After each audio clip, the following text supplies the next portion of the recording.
Manila Bulletin headlines, brace for warmer days ahead.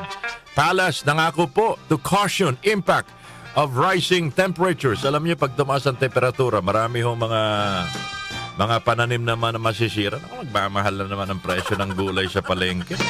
Tiniyak po ng Malacanang nakahanda ang pamahalaan sa posibleng epekto ng pagsisimula ng mainit na panahon kasunod ng naitatalang mataas na heat index o damang init. Yun ang Tagalog ng heat index, damang init. Sa ilang lugar sa bansa. Ngayon, kabayan, ano bang damang init mo? Ayon kay Palace Press Officer at PCO Yusek Claire Castro, patuloy na kinokolekta at inaayos ng palasyo ang mga action planong tugon sa inaasang epekto ng pagsisimula ng tag-init. Mas mainam niya kung susundin muna ng publiko ang payo ng DOH upang maiwasan ang anumang problema o perwisyo ng matinding temperatura.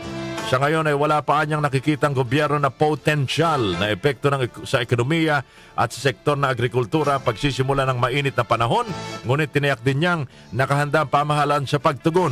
Ngayong araw, ilang lungsod muli ang nagsuspende ng face-to-face classes sa mga paaralan dahil sa mataas na heat index.